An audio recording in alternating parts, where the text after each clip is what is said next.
sign of company.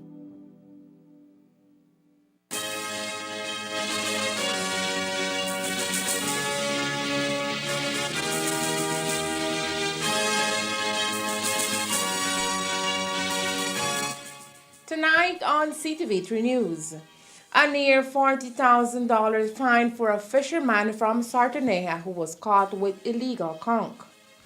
Belizeans experienced inflation rate of 4.5% for the first 8 months of 2023. Prime Minister John Briceño calls on banking institutions to make loans more accessible to Belizeans. And we'll tell you how the newly elected Garifuna Council Libertad branch plans to revitalize the Garifuna culture just in time for November 19th. These are some of the stories we have for you tonight in our newscast for Thursday, September 28, 2023.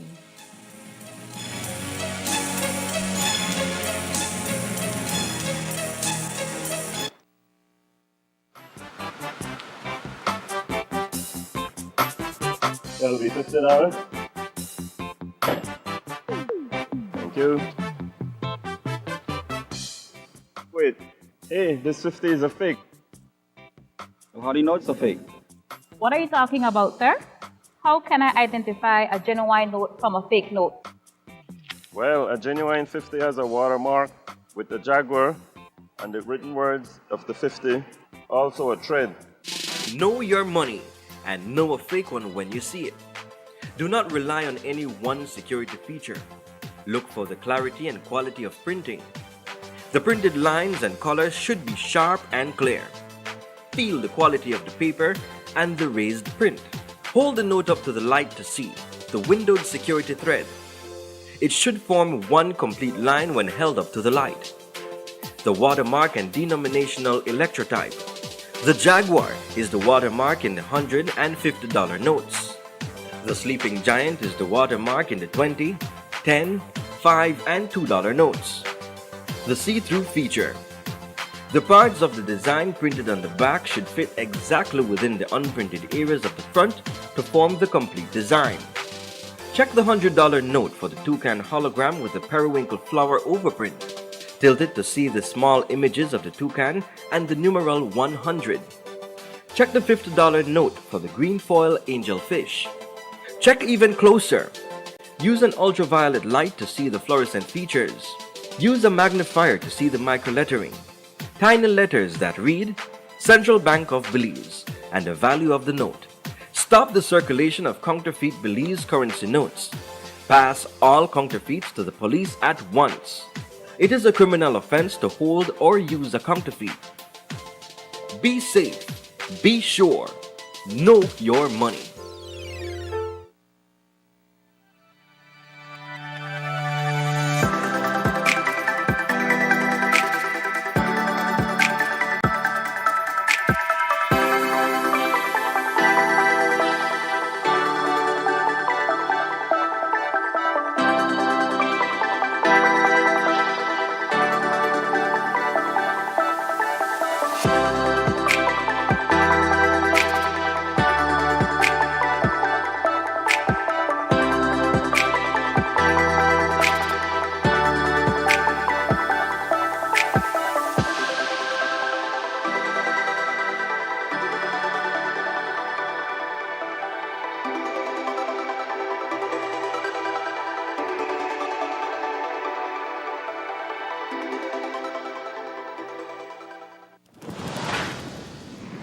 Movies are dreams.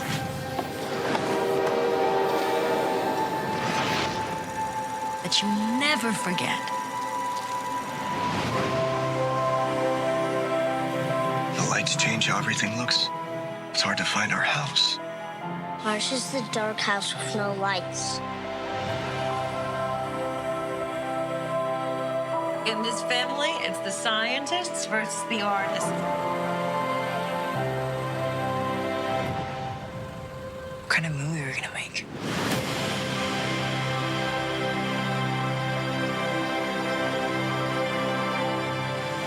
You stop making movies, it'll break your mother's heart. I don't know what to do anymore. You do what your heart says you have to.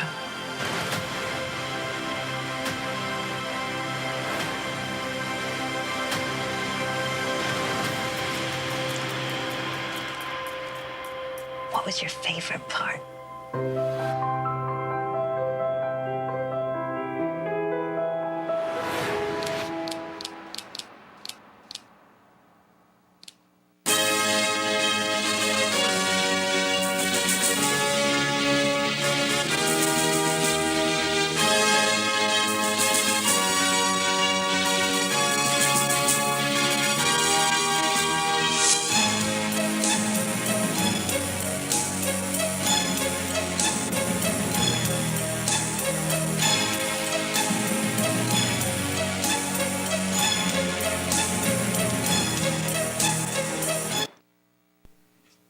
Good evening with your news, also simulcast on Fiesta FM 106.7. I am Joanna Rodriguez.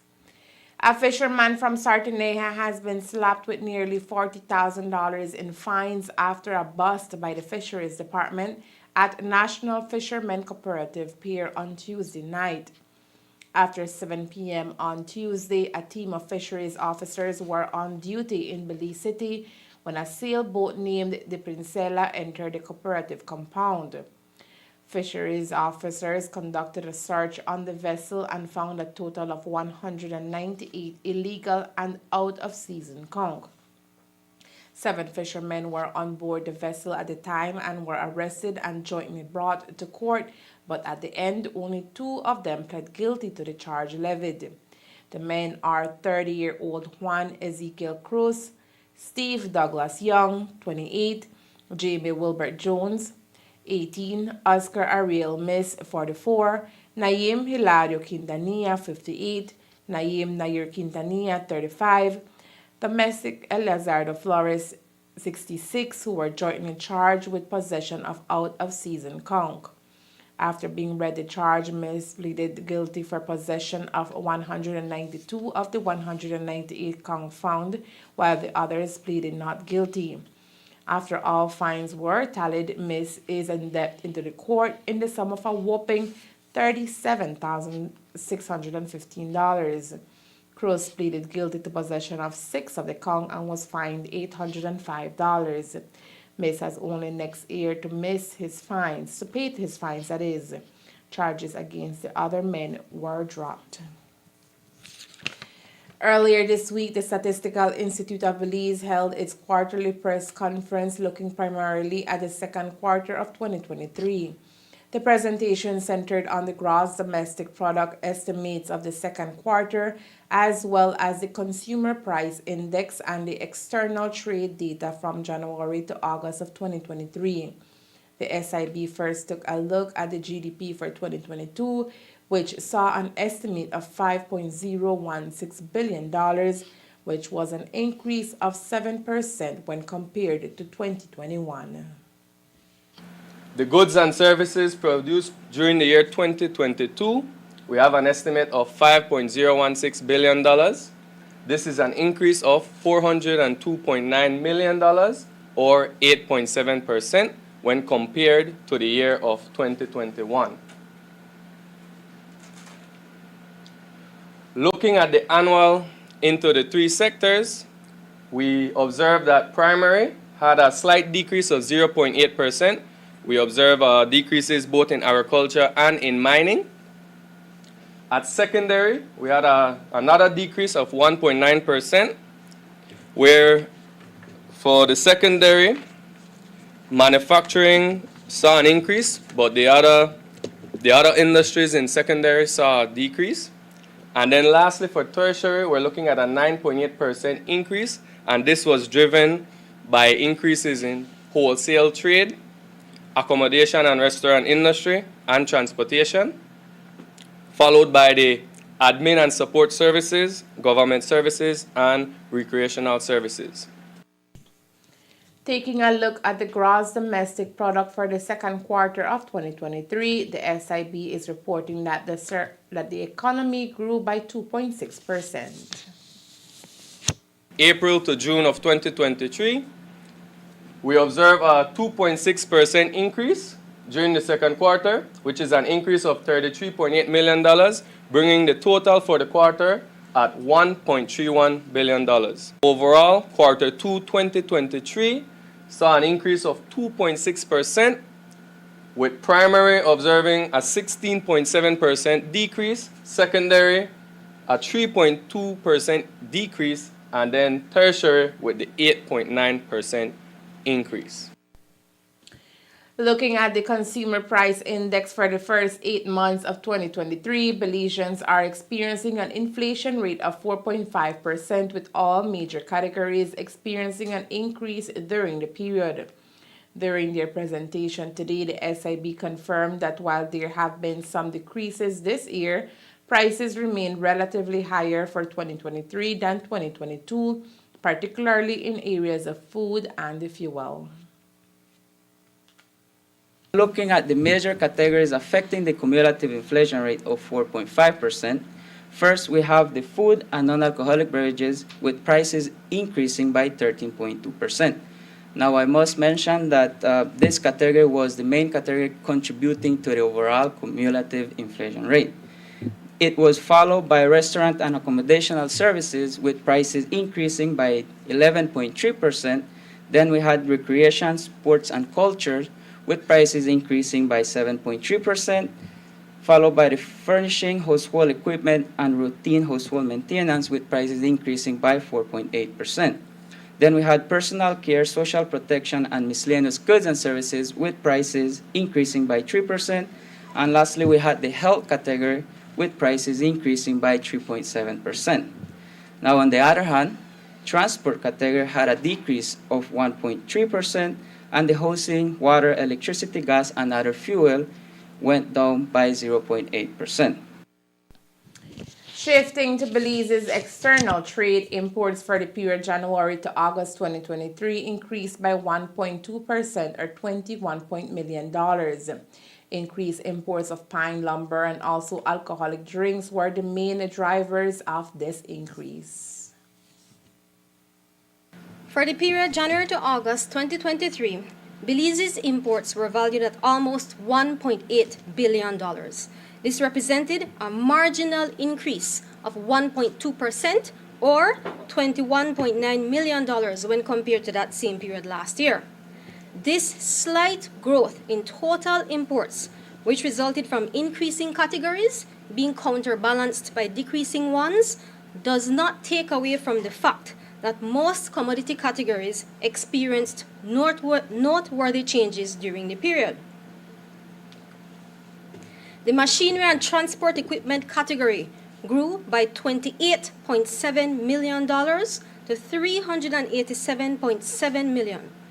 That's an 8% increase due to the valuable donation of an airplane given to the country by the U.S. government, as well as increased imports of various items, including power cables, pumps, and transformers.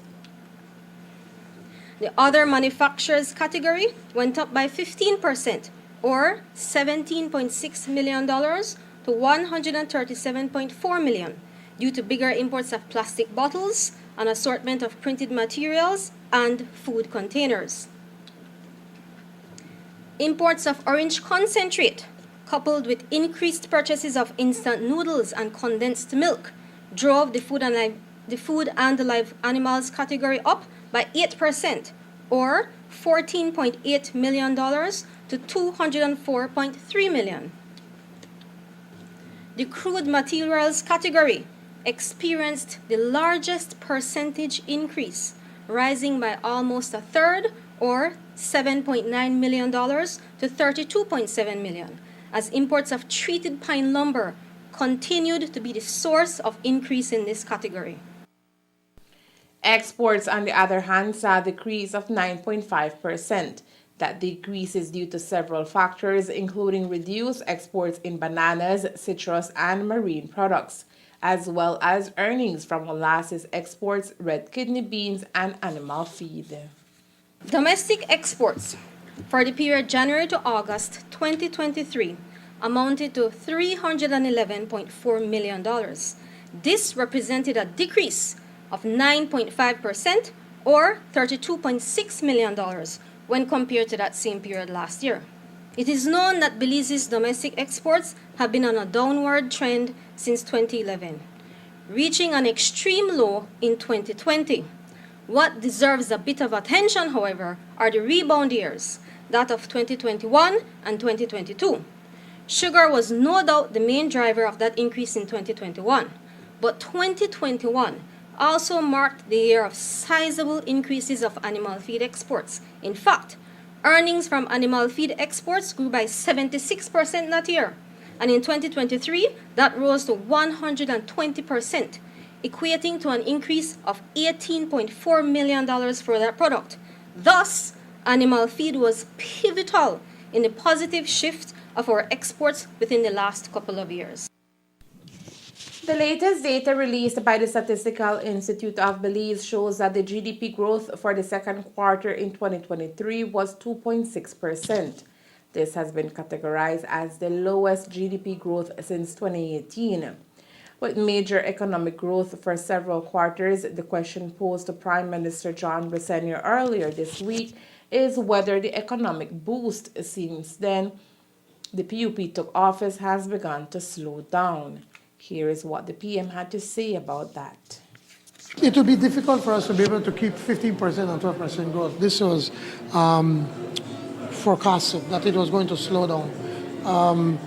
Our first quarter, we had about 12%, and now the second quarter, and a lot of it, if you look at it, is the agricultural commodities are not doing well.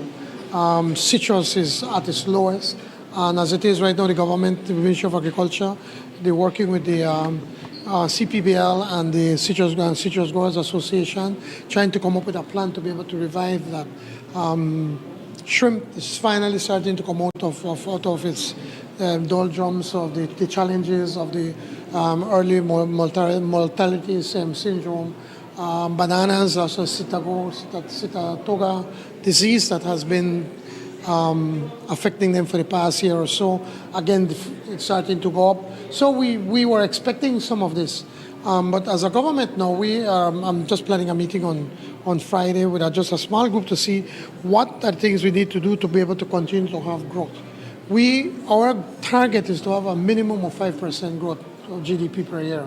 And so now we need to look at what are the sectors that need some kind of help and what kind of help we can give to ensure that we can continue that growth that Belize has been since we got into government in November of 2020.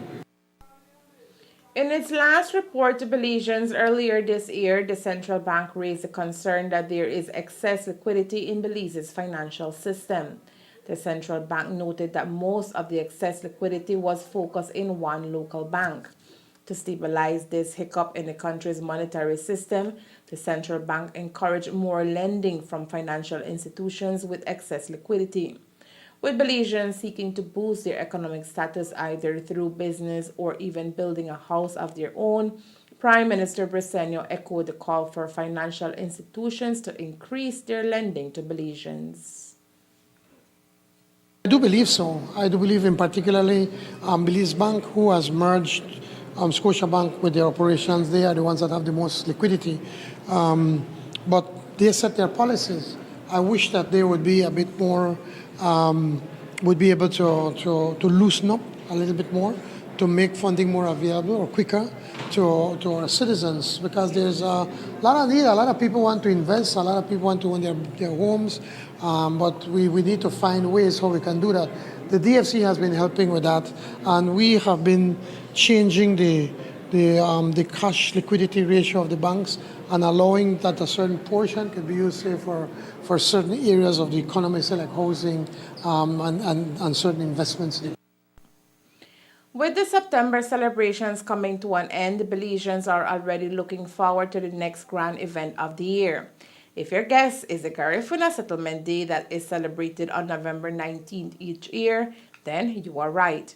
In northern Belize, the Garifuna have a heavy presence for celebration in Libertad Village, but for the last few years previous to the COVID-19 pandemic, the activities and excitement were dwindling slowly. But there is exciting news tonight. In an effort to revitalize the Garifuna culture in Libertad, a new executive was elected, and remaining at the helm is Colin Smith. We spoke to him via phone today, and he explained what the process was like. We basically had an initial meeting to try and bring together a few of the Garifuna families who have been involved for the past 2 years. I would say difficult to try and get everybody together because, everybody has their own life to deal with and their own circumstances to deal with, but we managed to pull it off eventually. And so we eventually agreed that we need to come together as a number of families to try to keep the culture alive. And so we decided that we were going to eventually have an election. And so we had initially also nominated some members. And then I had then stated my interest in becoming the branch president. Okay. So after that, Go ahead. then we got in contact with Sheena Zuniga, who is the president of the National Garifuna Council. And then through that, we were then able to,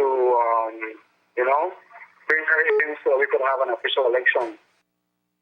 Smith already has plans that once brought to fruition will see a revamping of the Garifuna culture. The future of the Garifuna settlement in Libertad has been come from a collective initiative, that's working with the elders and also working with those who are coming up, which are the youth, So it's basically doing our best to get as much information as we can to be passed on to the youth. Because part of the problem is that the youth, don't know their language, the culture isn't being passed on in terms of food and, spiritual practices and, all that comes with that. And so at the moment, doing my best to work with the youth in the area of music, which is something that they would be much interested in. So at the moment, we're in a planning phase of trying to get schools involved so we can do something of a drumming program. And then eventually start working on a singing and a dancing program with the youth. Because, the development is taking place through the schools, and so if we can incorporate that, as part of our cultural initiatives to try and not only get Garifuna children involved, but also get some different ethnic groups involved. That's the way that we can work towards keeping the culture alive, Other executive members of the National Garifuna Council Libertad branch are Idoli Zuniga as the Vice President, Norman Zuniga as Vice President, Shanice Ferguson as Secretary, Raquel Flores as Assistant Secretary, Marie Nunes as Treasurer, Nancy Petillo as Assistant Treasurer, and the councillors Doreen Bautista, Karen Petillo, and Nerisi Ramirez. Coming up next, Corozaleño wins BTB's art competition. Stay tuned. Tell me something. You can go anywhere. Another timeline. Another universe. So why do you want to stay and fight to save this one? Because this is the world where my mom lives. I'm not gonna lose her again.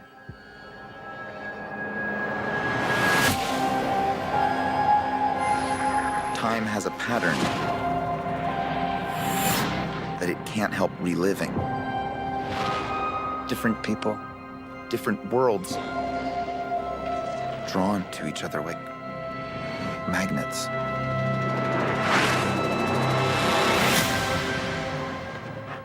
It's my face. You stole my face. If you were to go into the past, you have no idea what the consequences can be. Bruce, I could fix things. You could also destroy everything. This can't be happening. I completely broke the universe. Zod. We've been waiting for you. I created a world with no metahumans. And now there's no one to defend us. Want some help?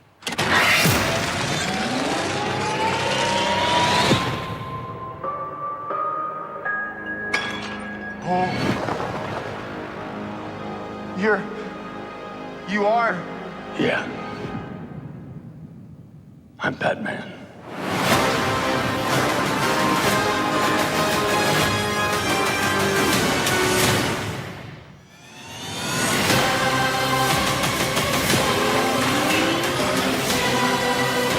I can't undo what I did. If I can't get back, there might not be a future.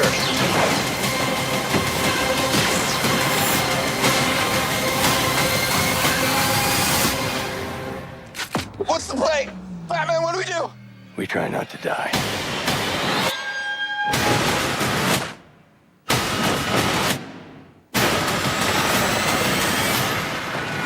It's not Clark. My name is Kara. I'm Barry. We're Barry.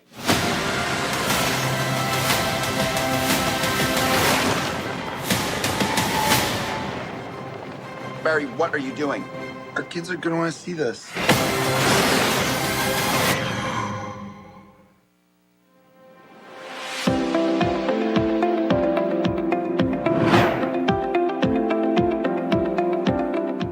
Asunción's Radio Diagnostics is a radiology service that we provide. It entails the services of ultrasound, X-ray, mammogram, and then we incorporated the laboratory services also. So we are actually in the business of images and laboratory. Soon after graduation, and I came back to Belize, I spent about 15 years in the public service.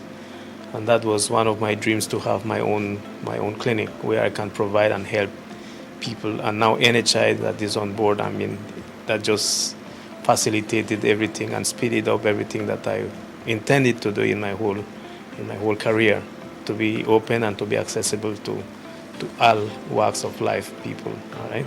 So I would say that yes, indeed, the NHI is going to serve its purpose, and it's going to be great for the people. They will have access to quality health service. The NHI to me was indeed a good venture, and that's the reason I decided, along with the whole staff here, to join, because it's going to benefit the Belizean society at large, and it will bring the medical services to the less privileged people, quality service. It has been proven worldwide that prevention is better than cure. So if we can detect conditions at an early stage and start to treat it, for example, patients with diabetes, hypertension, which is one of the main causes of death in Belize, then we can avoid these complications at an early stage, and then we are not going to burden the expenses on the Ministry of Health, all right, by having patients in the intensive care unit.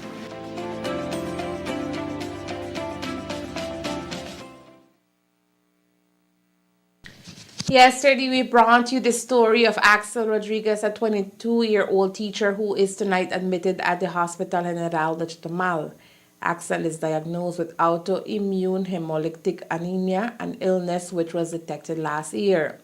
However, his health deteriorated fast and he had to seek medical attention in Chetumal. But the woes continued.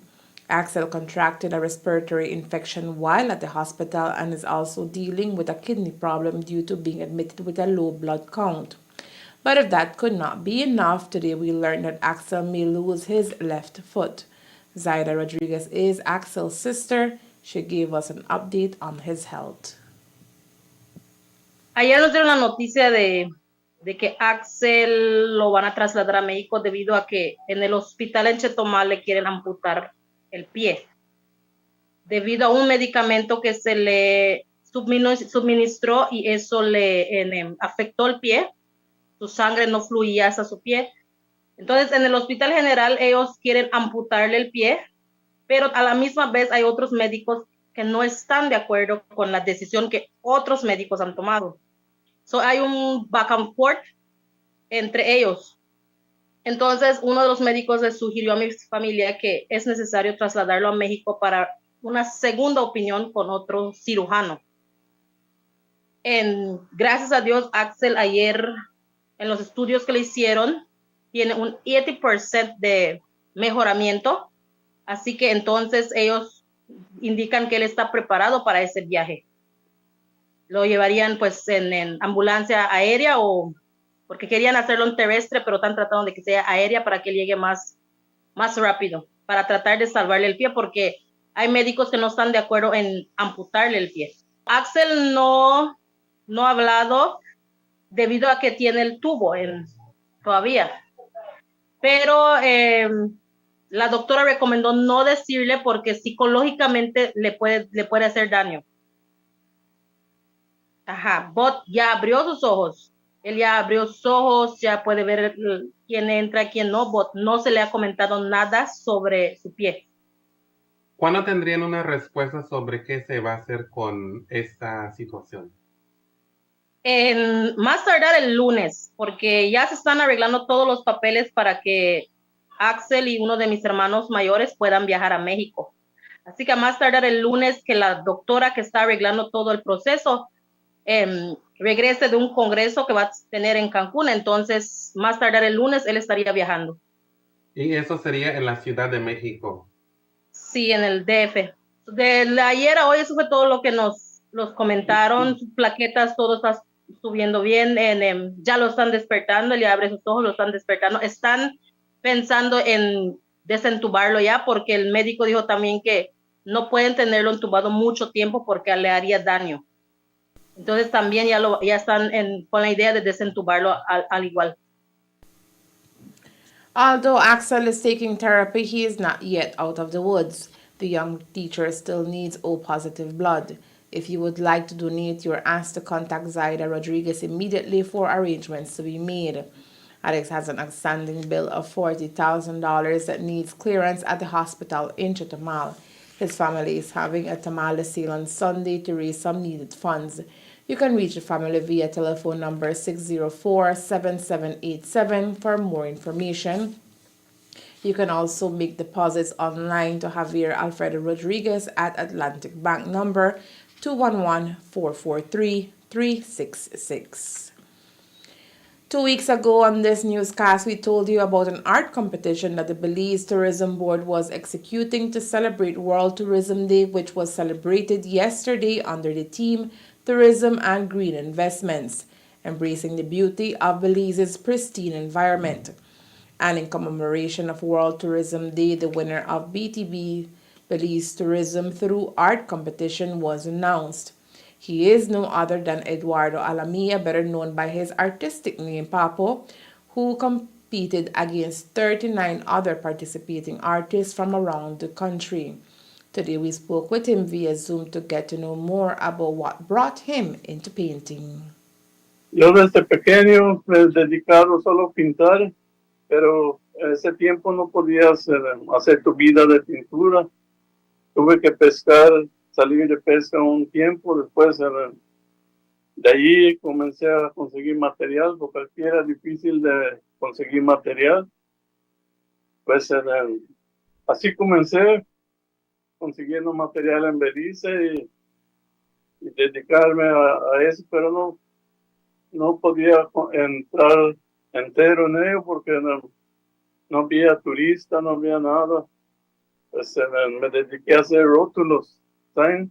Pero no abandoné la pintura. Así es como comencé.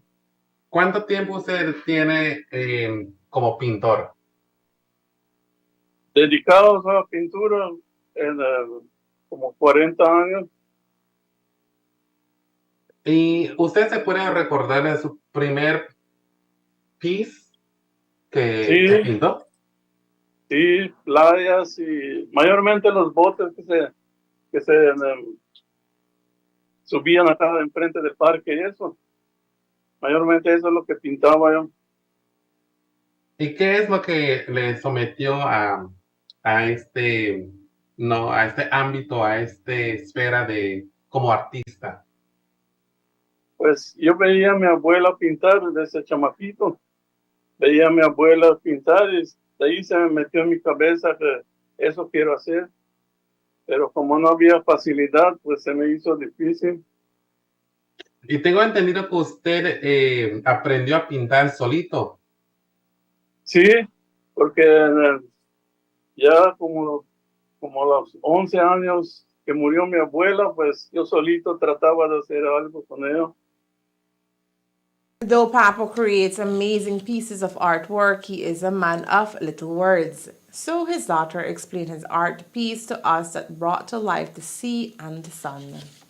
El cuadro, él trató de usar toda la naturaleza de Belice, Hacia arriba está el Great Blue Hole, también tiene parte del jungle, que está el jaguar, está el tucán, está el macaco, y también él quiso hacer well, el agricultural side de Belice, por eso tenía las frutas con la señora local, y también había del cane industry.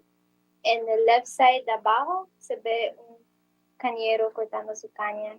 Y en el centro del painting está un pescador local, y él lo pintó en el centro porque en el cuadro se muestra que él está aguantando 2 crabs, y ese solo se quita un claw, para que eso haga sure un sustainable industry. Alamia told us what he plans to do with his $5,000 prize and also shared a short message to upcoming paint artists. ¿Cómo piensa usted invertir esos $5,000? ¿O ya lo gastó?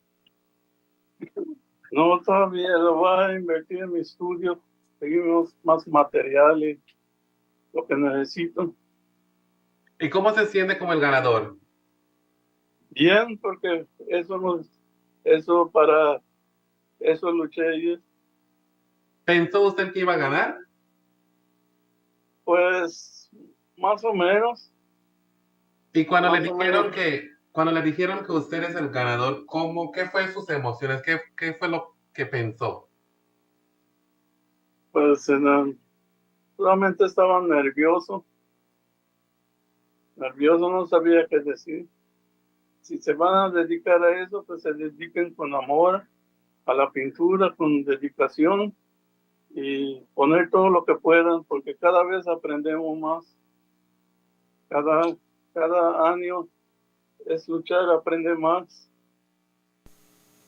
Eduardo Papo Alamia, on his win, Alamia spends most of his time painting at his studio on Ambergris Key and from time to time visits Corozal Town, his second home. We all know that Belizeans are currently feeling the pain of inflation and price gouging, and that government is doing all it can to mitigate the effects of these two economic downturns. In addition to price control considerations, Cabinet has agreed on more targeted actions through the Constituency Development Fund to support the most vulnerable populations affected by food price inflation. During their meeting on Tuesday, Cabinet ministers also welcomed the outcome document presented by the Minister of Education on the Belize at 42 Creative Youth Ideas Summit. The summit provided a platform for youth to engage in constructive solutions-based dialogue while sharing their thoughts and ideas for sustainable and social development of Belize. The Prime Minister welcomed the opportunity to review the document, which represents the voice of Belize's youth. Cabinet also received an update on the progress of the development of a government administration campus in Belize City, including a new judicial complex to house the senior courts and other related services. The development will be funded through a public-private partnership with the Social Security Board. And the ministers were also updated on the Belize Rural Electrification Project, including the inauguration of a new microgrid being spearheaded by the Ministry of Public Utilities, Energy, Logistics, and E-Governance. The microgrid will serve 400 customers in the villages of Indian Creek, Medina Bank, and Golden Stream. Additionally, Cabinet was informed of the expansion of electricity to the villages of Corazon Creek, Jalacte, San Benito Poite, San Vicente, San Carlos, and Indian Church scheduled for 2024. During the same meeting, Cabinet took note of the progress being made with the pilot project for electronic vehicle technology to develop an enabling environment to support the accelerated penetration of electric vehicles in Belize. The Belize Fisheries Department has sent out a release, and it has to do with the long-anticipated Queen Conch season we all love, especially for that Sunday ceviche. The season is currently closed, but that is about to change. Coming up on Sunday, October 1st, 2023, the conch season will officially be opened, and that means you can bet your conch soup will be lawful for consumption. However, it is important to remind the public that any conch meat in your possession before Sunday, October 1st, 2023, is in violation of the law. Anyone caught with conch during the closed season can face a fine and or prison term. And that's the news. We invite you to join us for another newscast on Friday, September 29th here on CTV3 and the Fiesta FM 106.7. Remember that to read a text version of the news, you can visit our website at ctv3belizenews.com. You can also log on to our Facebook page for current stories at facebook.com/ctv3belizenews or our YouTube channel at CTV3 News BZ. Remember to wash your hands and remain safe. From all of us here at CTV3 News, thank you for watching and listening. Good night.